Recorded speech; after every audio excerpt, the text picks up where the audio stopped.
મહંત ઓગણનાથ મહારાજની સોગંદ છે કે જે અહીંથી નિયમ થાય હાથ ઊંચા કરો છો એ પાડવાના છે પડાવવાના છે. ગામમાં જઈ આ કહેવાનું છે બંધારણ. એટલે સાહેબે કહ્યું ના થાય જોજો. ત્રીજી વાત એ કે દીકરા કે દીકરી બાના લગ્નમાં વર રાજાને એક વિનંતી, ઘડિયાળ, સાફો, સેલો, એક જોડી કપડા અને રોકડ ચાંદલામાં 1100 રૂપિયા લેવા અને આપવા. મોટા ભાગે આપણે લગ્ન પરત કરીએ છીએ. ઘણા બધા મેસેજ આપણે જોઈએ છીએ વોટ્સએપ મીડિયા દ્વારા. એટલે 90% લગ્ન તો પરત થાય છે. તો હવે આપણે એવું સ્વીકારીએ કે ભાઈ 1100 રૂપિયા જ લો એટલે કોઈ પાછું હલવાનું કે ના પેલું કરવાનું કશું થાય નહીં. તો આજથી આ નિયમ આપણે લાગુ કરીએ છીએ સમાજ વતી. તો વરરાજાને એક વિનંતી, ઘડિયાળ, સાફો, સેલું, એક જોડી કપડા, રોકડમાં ચાંદલા પેટે 1100 રૂપિયા લેવાના આપવા. બધાય સમાજ. ધન્યવાદ. દીકરીબાના કે દીકરાના લગ્ન પ્રસંગે ચોરીમાં આપણે જગ્યાએ ના હોય ને તો ખુરશીઓ મૂકવી પડે. ઘણી વખત તો કગરવું પડે. કોમેન્ટ ખોટી થાય. આપણી વહુવારો હોય બિચારી જે જોવા આવી હોય ચોરી લગ્ન, એના આટલા ઘૂંટા તોડીને બેહવું પડે. કારણ કે મહેમાનોનો ફ્લો 50-60 જણા ચોરીને બેઠા હોય. એટલે આજથી નિયમ કરીએ છીએ કે વરરાજા સાથે એના અનવર સિવાય કોઈએ મહેમાન માટે ચોરીની આગળ આમ બીજે જે સાઈડ હોય ત્યાં જગ્યામાં ખુરશીઓ નાખી વ્યવસ્થા કરજો. વડીલ હોય, જોનમાં આવ્યા હોય, એના પપ્પા, એના દાદા, કોઈ કાકા, મામા એવું કુટુંબ આવ્યું હોય એમને બેસવાની વ્યવસ્થા કરજો. પણ ચોરીમાં દીકરા સાથે વરરાજા સાથે એકલો અનવર જ જાય એ આજથી નિયમ કરીએ છીએ. એનું પાલન કરવાનું છે. સમાજ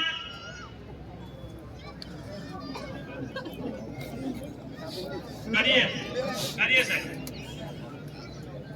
દીકરા કે દીકરી બાના લગ્ન પ્રસંગે 11 જોડી કપડા લેવા કે આપવા.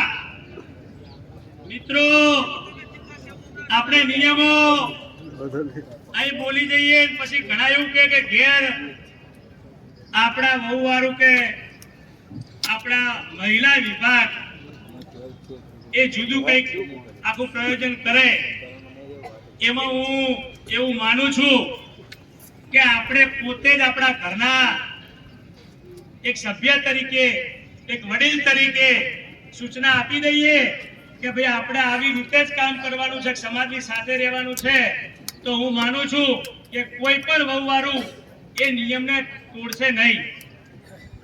એટલે 11 જોડી કપડા આપવા ને લેવા, પણ સાથે સાથે જે એના ટંકમાંથી એક વાઘો આપણા જેઠાણીને આલોન, દેરાણીને આલોન, દીકરીને આલોન એવી થાવ ઠંક ખાલી કરી દઈ અને ખાલી ઠંક પાછો હાલવામાં આવે છે. એ ના થાય એ જોજો. તો 11 જોડી કપડા 31, 21, 41 જોડી કપડા કરતા હોઈએ છીએ. પણ સાથે પેલો ધંધો કરવો પડે કે એના ટંક ખાલી કરવાનો નહીં. કેમ કે 11 જોડી કપડા હોય તેને 5 કે 7 દિવસ રહે એ પહેરવા જોવે અને એના ગમતા લાવી હોય જે કન્યા હોય. એટલે 11 જોડી કપડા બધા વિચાર કરીને કહેજો. જો બધા સંમત હોય તો હાથ ઊંચો કરો. નહીતર 21 જોડી કપડા કરવા હોય તો 21 જોડી. જે કોઈ બોલો 11 જોડી. સમાજ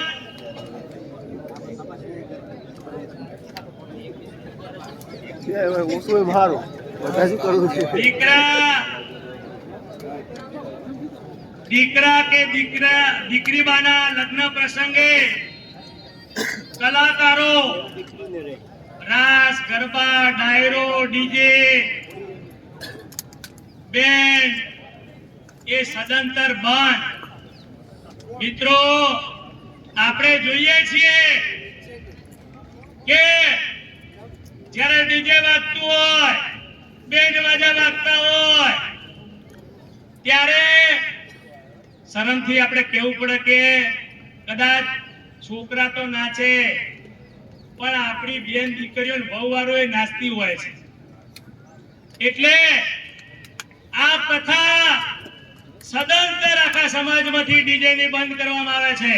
બધા સંમત? તમે જો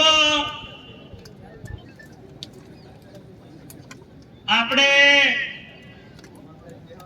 કોઈ પણ લગ્નની કેસેટ જોઈએ ત્યારે મેં ક્યારે એવું જોયું નહીં કે વરઘોડામાં એના સગાવાલા એના મા બાપ કે એના પિતા કે દાદા કિમના વિડીયો હોય ફોટા હોય. મોટા ભાગે આગળ નાચવા વાળી લોક વસ્તી અને પેલા પરિવારા હંગાતે 500 ને 600 માણસો હોય. બરોબર? એટલે એ ના થાય એટલે આ ડીજે અને બેન્ડ વાજાનું બંધ રાખીએ છીએ. જેઠુબા કુકવા દ્વારા એ વાત કરાઈ કે કાલ અમારા ગામમાં લાયા તા બધે જે કહેવા જઈએ પણ હવે ગામ જ્યારે એક થઈ ગામ મીટિંગ કરી ગામમાં ધારો કરજો કે ડીજે બેન્ડ વાજા લાવીને કોઈ ના માને તો આપણે એના વરઘોડામાં ના જાવ. એના મા બાપ કે એનો જેન ફરવું ફરે. શું વગાડે ડીજે એટલો વગાડે પણ આપણે જઈએ તો કીધું કે આપણે પેલા જે લેડો આપણે જે આપણે શું લાયો તો આ ના થાય તો સદંતર બંધ થાય. લગ્ન પ્રસંગમાં વરઘોડામાં ગોળ પ્રથા ચોટું નાખવી પૈસા ઉડાડવા લક્ષ્મીનું અપમાન કરવું એ સદંતર બંધ. સંમત? ધન્યવાદ. તમે જુઓ છો કે ગમે એમ પૈસા ઉડાડી અને આપણે હું એવું માનું છું કે તમે ઘોડમાં 1000 2000 5000 પછી 50000 રૂપિયા નાખી દો એના કરતે ઘરધણીના ઘેર ચોડલો કરો. ચોડલો 100 રૂપિયા કરે 500 રૂપિયા ઘોડમાં તો ચોટમ ઉડાડી દે. એટલે એ શીખો. એના બદલે કોઈ આપણી શિક્ષણની સંસ્થા ચાલતી હોય તો એમાં દાન અંતે શીખો કે મારી દીકરી પૈણી એના નોમે લ્યો 21000 રૂપિયા 11000 રૂપિયા 51000 રૂપિયા આ કા ચાલે છે તો લ્યો એમાં વાપરજો. આ શીખો તો સમાજ આગળ આવશે. અહીંયા બીજી વાત આવી દીકરા કે દીકરી બાના લગ્ન પ્રસંગે ચાપાસી વહવાયાનું સદંતર તો કોઈ વસ્તુ બંધ ના થાય. એ આપણા પ્રોપર્ટી કરે છે. એટલે જે 3100 રૂપિયા કોઈ નક્કી કર્યા હોય પરણેતરથી માંડી અને આ કોઈ પ્રસંગ પતે તો સુધીની શીખ એટલે મહારાજને 1100 રૂપિયા 500 રૂપિયા ઢોલવાળાને 500 રૂપિયા મીરાણીને એ ચોપા શીખીમાં આવી જઈ બધું આવી ગયું. એવી જો બધા સંમત હોય તો આપણે આખા પરણેતર દરમિયાનના વહવાયાના કરી 3100 રૂપિયા રાખીએ તો બધા સંમત? તો એવી રીતે 3100 રૂપિયા રાખજો.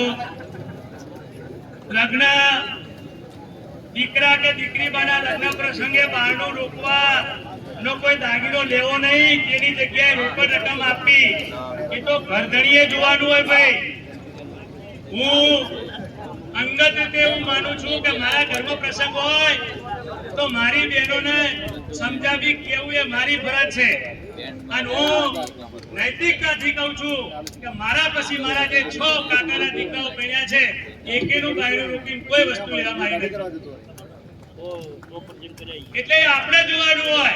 એટલે એ પણ પ્રથા કોઈ દાગીનો કેવું લેવાનું નહીં એ અહીંયા લખ્યું છે તો એ આપણે માન્ય રાખીએ તો બધા સંમત છો?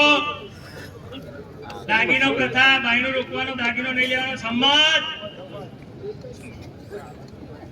હવે મરણ પ્રસંગની વાત થઈ, એમાં ભાતી લેવી નહીં, ભાતી તારા બારસ લેવી નહીં કે આપવી નહીં. બધા સંમત. તમે જુઓ, તારા બારસ અને ભાતીમાં એક થાળી મીરાની લઈ જાય, એક થાળી કોઈદાન આલે, એક કોઈ કુટુંબ વાળા દીકરીને આલે, એ 13 થાળીઓ એવી વેચાતી હોય છે. એના કરતા આપણે બંધ કરીએ છીએ. તો બધા સંમત. મરણ પ્રસંગે બારસ તેરસ લઈ ભાતી ને બધું આવી ગયું. મરણ પ્રસંગે આવતા મહેમાનોને ભાડું આપવું નહીં કે લેવું નહીં, એ આપણે ચાલે છે. પણ કદાચ કોઈ જગ્યાએ ચાલતું હોય તો એ આજથી બંધ કરીએ છીએ. બધા સંમત. સંમત હોય તો હાથ ઊંચા કરજો, થાકતા નહીં. નકે છે જ્યાં કથામાં એક માજી જ્યાં અને તે સીતાનું હરણ થયું, હરણની સીતા ત્યારે થાય એવું ના થાય એ જોજો. અહીંયા જ્યારે આજે તમે 100-200 કિલોમીટર થી અહીંયા ઉપસ્થિત રહ્યા છો, તો સંપૂર્ણ સમાજને સમર્પિત થઈને ભોગ આલજો. અહીંયા જે વાત થાય એ સાંભળજો. અસ્થિ વિસર્જન માટે ફક્ત કુટુંબના સભ્યોએ જવું. મરણ પ્રસંગે મીરાણીને જે સાડી આપવામાં આવે છે એના બદલે 20 રૂપિયા કે 50 રૂપિયા આપવા. બધા સંમત. એ સાડીઓ ઘણી બધી ભેગી થાય એટલે બજારમાં એ વેકી મારવામાં આવે, એ પાછી આપણે ઉઠાવણા તરીકે 100-200 રૂપિયે બજારમાં ખરીદી લાવતા હોઈએ છીએ. આવું મેં રૂબરૂ જોયું છે. એટલે આ સાડી પ્રથા બંધ કરીએ છીએ. 20 કે 50 રૂપિયા આપવા. અહીંયા જે નિયમો થાય એનું સંપૂર્ણ અમલ થાય. સમાજ એક બને, સમાજ નેક બને એવી અપેક્ષા. અહીંયા જે ચુવાડ, ચોરાસી, બનાસકાંઠા, ઝીંઝુવાડા, ગઢવાડા, સુરસાદ, દિલવાડા વિભાગ એમાં સંમેલનો આ રીતે થઈ રહ્યા છે. એમાં આપણે આગામી સંમેલન એક ઝીંઝુવાડા મુકામે થયું, એક દેકાવાડા મુકામે થયું.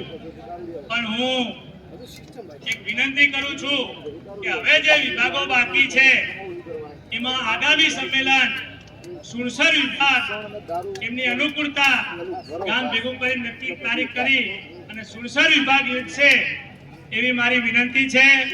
એ પછી દિલવાડા વિભાગમાં પણ 7 વિભાગનું સંમેલન થાય.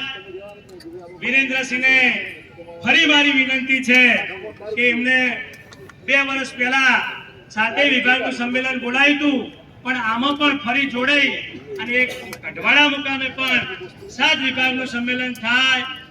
આ 6 વિભાગનું સંમેલન પૂર્ણ થતા 84 રાજપૂત સમાજના સંયુક્ત ઉપક્રમે ફરી અમે 7 વિભાગનું સંમેલન આગેવાનો સાથે ચર્ચા કરી સ્થળ નક્કી કરી અને બોલાવીશું એવી હું દરેકને વિનંતી ને ખાતરી આપું છું.